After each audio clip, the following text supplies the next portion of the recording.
I think we really do need to focus when we are sort of telling our stories on security, right? It's not just about what we're protecting, but who we're protecting it from. Hello and welcome to episode 12, season 1 of your Cyber Threat Intelligence podcast.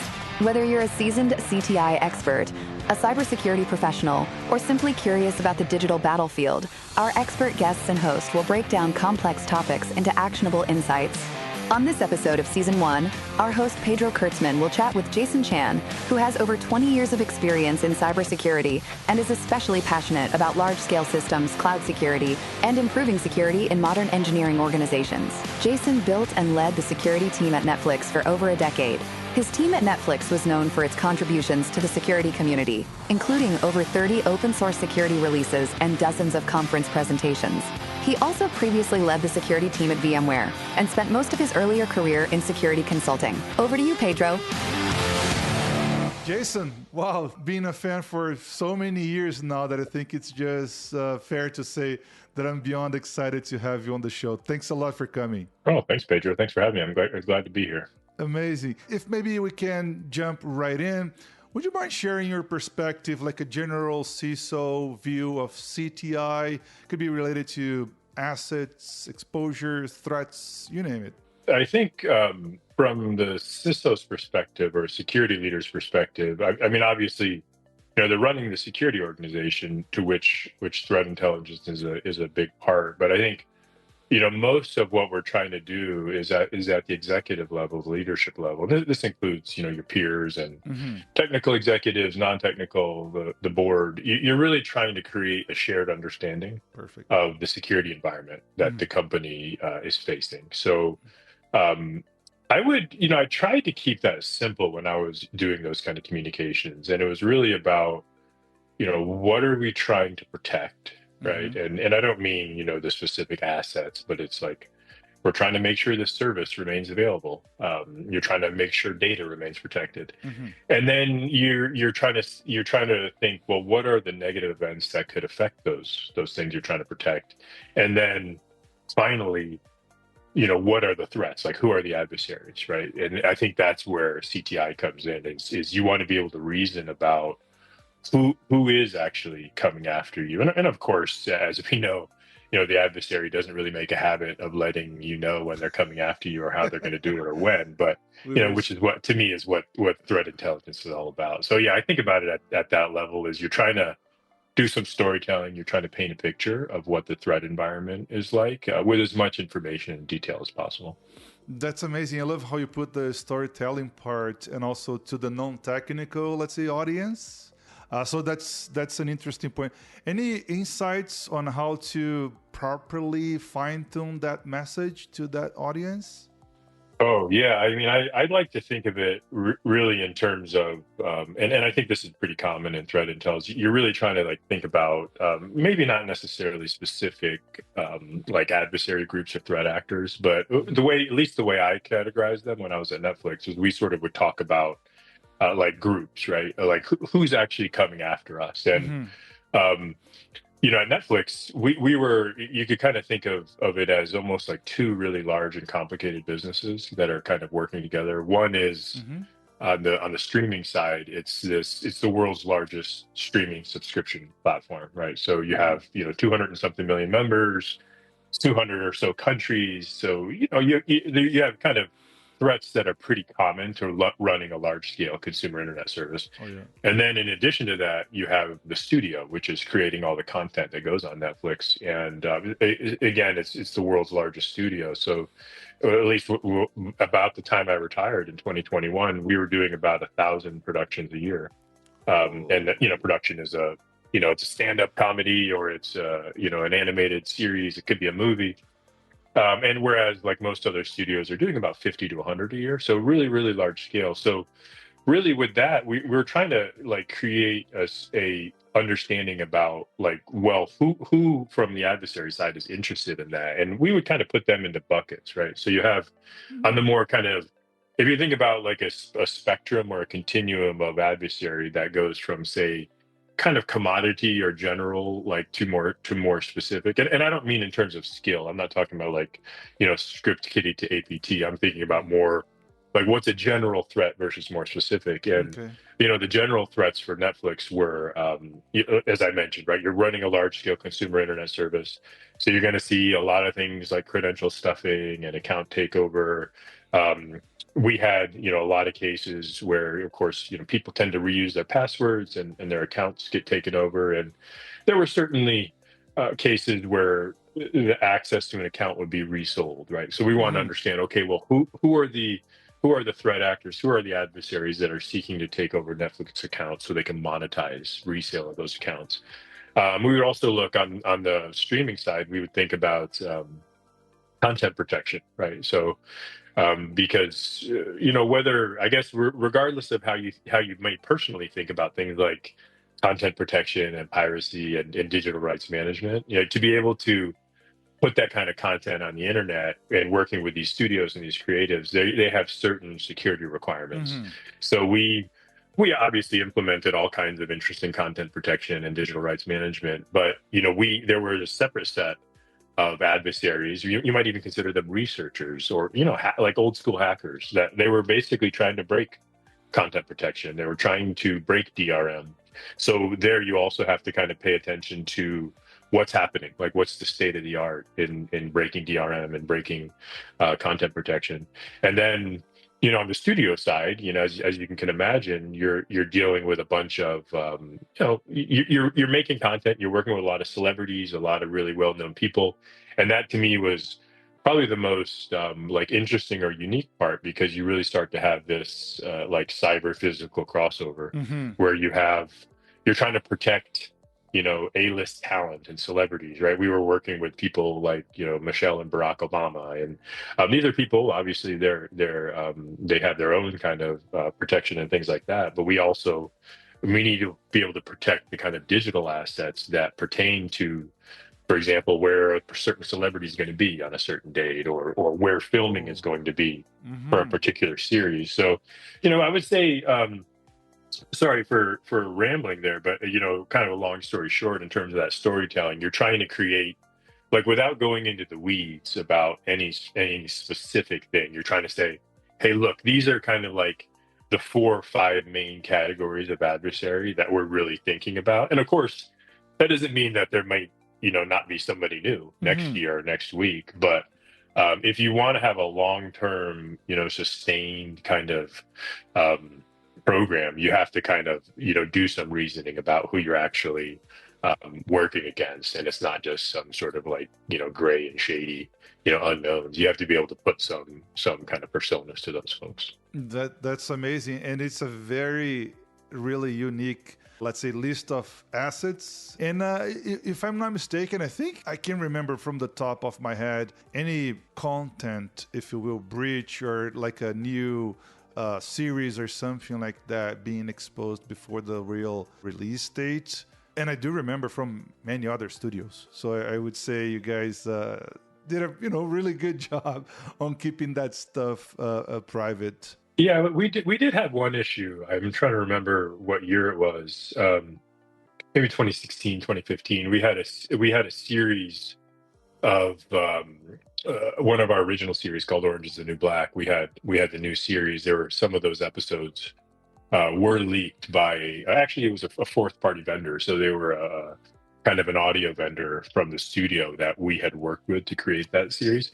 So yeah, it happened, and to me, that kind of is to some degree the nature of the sort of distributed nature of content production. Is you have a lot of third parties involved and fourth parties. So the studio that you work with, they have their own ecosystem of suppliers.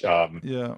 Yeah, but it was another. I remember kind of speaking about executive communications. Is I remember around that time, we had to really do a lot of education with our folks, because a lot of the really traditional, like, folks that have worked in traditional studios, a lot of what you're trying to protect is that opening box office weekend, right? Because that's when everybody's buying their tickets, right? We just Yeah. saw Mission Impossible just came out, right? So you really really got to take care to not have that get leaked, because otherwise people are not going to get tickets.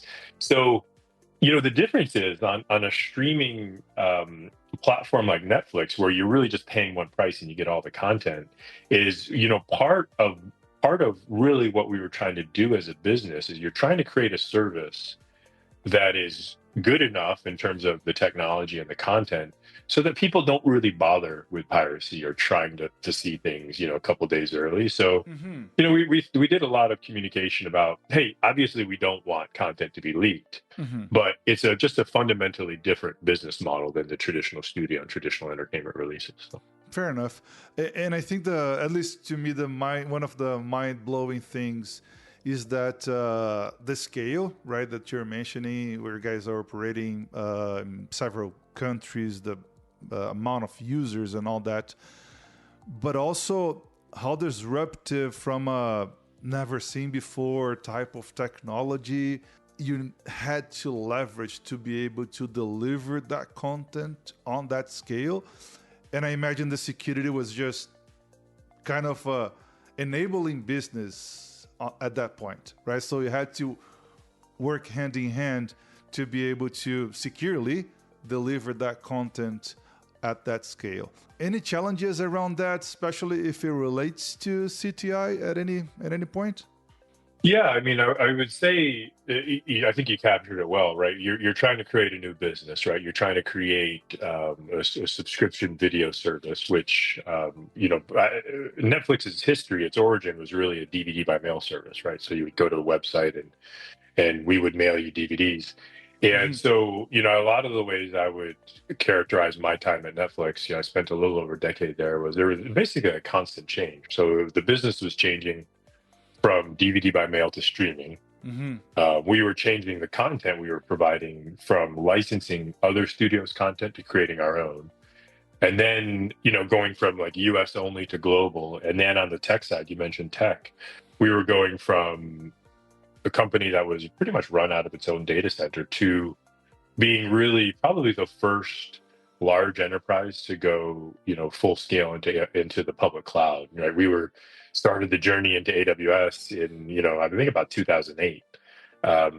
When I started in 2011, it was quite early on. But I mean, I think nowadays, if you were going to create a new company, it would be kind of a no brainer to be like, yeah, of course we're going to use, AWS or GCP. Yeah, fair enough. But back then it was pretty unheard of to be that far in. But the reason why, I mean, beyond any kind of specific technical features, is we were really trying to focus the business, Mm-hmm. right? Because when you're trying to create a new kind of business, you really need your people to focus on that and not focus on things like managing data centers and running networks and, storage and all this kind of stuff. So Yeah. that was really like a part of the key of the company's culture was like, let's let people focus.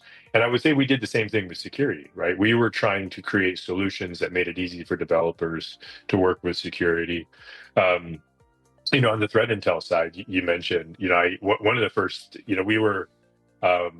we did quite a lot of open source at Netflix. And, one of our earliest projects was a system called Scumbler. And, really what it did, and, I think this has become fairly common nowadays, but we released it, I think, in 2014 or so, was you basically, set up this system to kind of go out and look at various places on the web, whether it was, Twitter or Pastebin, and you're trying to find intelligence, right? You're trying to find, hey, is there anybody out there, talking about Netflix users, vulnerabilities, those kinds of things. This was really like in the early days of when you could procure something like, managed threat intelligence, and you could get feeds, but to get, more structured intelligence or more kind of like higher level work, it was a little bit more hard to come by. So yeah, we did that, and I would say, and it was, we built that when the team was still pretty small. It was probably, 5 or 6 of us total. So we didn't, you're not able to dedicate full-time resources to just, looking to see what might be out there of interest. So, you create tools and you create automation, you create pipelines that allow you to go out and look for that information, bring it in, disposition it, do what you may with it. That's amazing. And so you're mentioning the shift on the business side, right, from DVD shipping up until like large scale streaming. How was the CTI also evolving with that shift? I imagine like the threat actors TTPs, you name it, will be fairly different. Like the threat actors targeting that specific way of doing business up until like a large scale attack surface. I cannot even imagine the size of the attack surface at the point Netflix is nowadays. So how's that shift from adversary understanding standpoint throughout those years? It's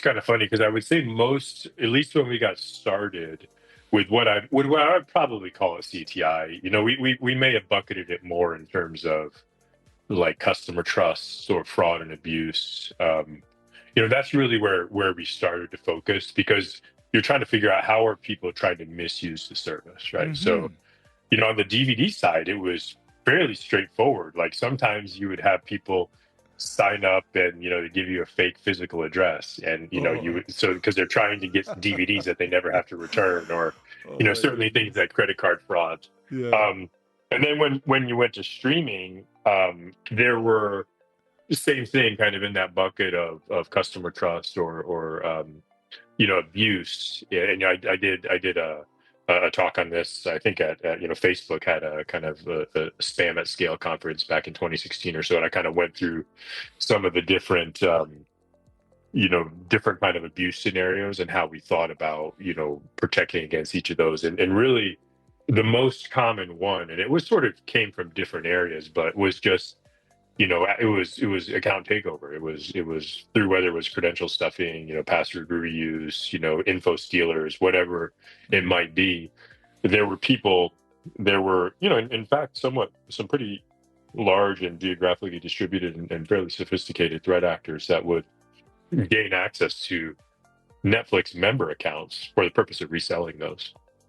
Because you could, especially in we found quite a lot in Latin America, quite a lot in Southeast Asia, where you would see, we actually have like pictures of like billboards and stuff where people would be selling, hey, here's Netflix for $2 a month, and of course it's not like legitimate Netflix, but basically what they were doing was reselling access to an account that had been compromised. So so we really had to shift from that the kind of physical kind of credit card fraud to more of like, how are people going to abuse the service? How are people going to abuse our members? And that was really kind of what got us started down the road of a more formal kind of CTI program. Awesome. We got the program started. Any learnings or things worth mentioning? How you matured that program within those next few years, having like a established CTI program? Yeah, it's I would say similar to I mentioned this idea of doing like using the public cloud as a means of creating focus for your business, and we did the same thing, I would say, with not just CTI, but to use that as an example is you think about, okay, if you want to create a program to allow you to better understand your adversary, like a CTI program, like what do you decide to do yourself? What do you decide to outsource or use a vendor for? And, frankly, even above and beyond all that, what are you going to decide to do versus not do? Because I always, I've said many times is like, it's really about what you're not going to do, right? Because if you had unlimited time and resources, you'd say, yeah, sure, just do it all. But nobody has the time or resources to do all that. So you have to be really strategic about saying, look, these are the things we're going to focus on. We're going to maybe lean on a vendor to do some of these other things. And then these other things, we're just going to be, we're not saying they're not important, but as of right now, we're not going to do those. So, we really worked in a way of kind of going back to the beginning when I was talking about storytelling and kind of, what are the big buckets of adversary groups? We really focused there to be like, hey, who are the, what are the, and this is kind of more from a quantitative perspective, is like, what are the threat scenarios that we're most worried about that we think can have the biggest impact? And then you sort of match up, okay, well, what are the adversary groups that could actually enact those threat scenarios? And that's really where you'd want to focus. And again, for us, it's like most of when you think about how can things really go wrong for a large scale internet service, there's really kind of two main things that can go wrong, right? One is your service cannot be available, right? It, like somehow it's whether it's DDoS or any other reason that your service goes down and people paying users can't use it. And then you can lose data, right? You have some kind of data breach or things like that. So really, for most large scale consumer internet services, those are the two main things you're trying to protect. So that's really where we began with focusing our threat intel program, was around how do we make sure that we are investing to preserve those two primary functions, those, whether it's keeping the service available, protecting customer data, and then kind of work out from there to your adversaries and things like that. That's amazing. I really love the way you put it from a like priority standpoint. I see a lot of people kind of overwhelmed already just by thinking about a CTI program, the magnitude, the amount of information, telemetry from all over the place. But it's just, you don't need to embrace the whole thing. You can use it just to determine risk, for example, likelihood, impact, and stuff, and then take decisions based on that. Maybe not doing anything, it's a decision as well. That the way you put it, it's really good, because it just feels that if you don't want to look into it, then it's like a dangerous spot to be. Like, go do some research, and that's okay if after that you come to the conclusion, I can take that risk. It's all good. Yeah, I think you cover two really important topics there, right? One is a lot of people can be overwhelmed with getting a program going or going from 0 to 1, right? Like people, and we had that failure mode, a number of times in the team. I'm not saying necessarily specific to CTI, but where you sort of want somebody to be the first hire in an area, and they would have trouble getting that function off the ground because they kind of felt like, geez, how can I do this as one person and do the, and it's like, well, again, it's about what are you not going to do? What are you specifically, because, I would try to support them, be like, hey, look, one time many years ago, like I was the first person working on this at Netflix and it was just me. And, I kind of, and then you spend your time appropriately, right? If you're the only person, then you should be able to then figure out, okay, how am I going to spend my time most effectively? So I think that's a key thing, is you have to have a certain type of person who can feel comfortable kind of going from 0 to 1 and being the first person, and not having a team, right? Is it just being you? And then the second one, in terms of like what you're not going to do, I think there's something relatively unique to security people where we feel like if we know about something, like whether it's a vulnerability, or we feel very uncomfortable not doing anything about it, right? We're like, oh geez, well, I know this problem exists, so I need to do something about it. But it's like, I think people need to really start from kind of the opposite end, right? It's like, hey, I need to have a really good reason to actually of what I'm working on, right? Knowing that, I like that. there's, if you think about it, any given day, right, you have an infinite number of things you could choose to do. It's like, well, how are you going to choose those few things that you are going to do? And, we're human, right? So a lot of times we're like, oh, well, what's the shiny thing? What that seems interesting? Let me go work on that. And then, in your heart of hearts, you might say, oh, it's not actually the most important thing, but it just seems fun. So, yeah, it takes discipline, and it takes a certain kind of mindset to get something started, to not get overwhelmed by feeling like, oh, geez, I need to have, this super mature program on day one, and then being like, hey, yeah, there might be 100 things I'd like to get done, but in reality, I'm only going to be able to do 6 of those, right? So people, I think, it just can make people really uncomfortable to make those kinds of decisions. Yeah, that's true. And you were mentioning also about vendor collaboration as well. Any insights around that? How to better utilize that extra pair of hands to bring some extra value to the team or the organization?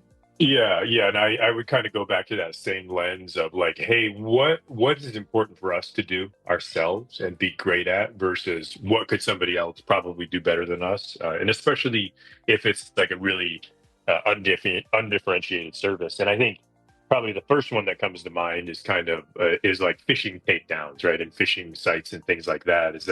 That's such a common problem across the internet. Like, we would have a program to sort of to potentially do takedowns and things like that. But most of that was done by vendors who are going out, finding the phishing kits and doing the analysis. They're doing the cease and desist, right? There's no value in us doing that ourselves. So I think that was a great case for kind of outsourcing. And then the other one was, I mentioned this kind of markets for resale of Netflix accounts, and there's also forums and things like that where people talk about how do you break digital rights management, how do you break copy protection, content protection, a lot of hardware research. So for us, like, to kind of create a persona, to kind of sit in those forums and understand what's going on, to do like controlled purchases of compromised accounts, it's like we would leverage vendors to do that for us, because it's like it's not really to kind of set up the infrastructure to do those kinds of long-term campaigns. It's not a ton of value in doing that yourselves. Whereas like you have plenty of companies who like that's what they do 24/7. I would always use, this is not specifically around CTI, but things like reverse engineering, malware analysis. It's like, most companies, it doesn't make sense to have that skill set on staff, right? Because you just go talk to Mandiant or whoever, and they can kind of do it for you, because that's all they do. It's the same thing where if you think about a lot of what we've learned to outsource in the security world, like you think about penetration testing, right? It's sure, there's some teams that have internal pen testers, but you go to vendors, and like that's all they do. They're looking at applications, they're breaking them constantly. Yeah, and I think the same way around threat intelligence is like what's really, really specialized that we want to work on and we want to get great at, and that's going to be like the highest touch work. And then, and it's not that that's like easy, harder or easier. It's not really about that. It's just about what are the things, the tasks that are going to be the most specific to the company versus what are the things like, say, phishing takedowns that they apply to everyone. So it's just better to use a service for that. Going back maybe to that topic of the open source tools that your Netflix team was putting out there, any special collaboration or tool, things worth mentioning that you saw some extra success from that particular tool ended up being, I don't know, amalgamated on another platform or other frameworks, so on and so forth? Yeah, no, I would say maybe like stepping back, just kind of like introducing, I think open source, at Netflix, and specifically to Netflix security. Really early on, we decided, almost really at like a strategic level, that we really looked at security as kind of a community kind of thing, right? It's like, so we would lean into sharing rather than trying to keep it private. I remember, when I started early in my career, like in the late 90s, it was very much of like people didn't really talk about security, right? Because they felt like they were going to give something away. And we really, I would say, took a much different approach. We were like, hey, we're not going to really compete on security, right? We're going to compete on entertaining the world. That's what Netflix needs to be great at. Security is part of that. So we really leaned into this idea of sharing. And, some of that was through open source, and some of that was through, peer-to-peer collaborations with other companies, doing things like conference talks and things like that. So we were very, I would say, bullish on all those kinds of investments. And yeah, I would say we had some really, really, part of the advantage of being in a really fast-growing company that's sort of doing something new, being very early in the public cloud, was that back then, right, when I started 2011, there wasn't a market for cloud security, right? That didn't really exist. There were maybe some vendors that were like, hey, let me create a virtual appliance for this firewall, but it's mostly just all garbage, right? So pretty much we had to create our own solutions. So we created things like Security Monkey, right, which was really, looking back, was really the first CSPM, right? It was CSPM before that acronym existed. Looked at our AWS environment and kind of found issues. We created Fido, which was the first SOAR program, SOAR platform. It was kind of SOAR before SOAR existed.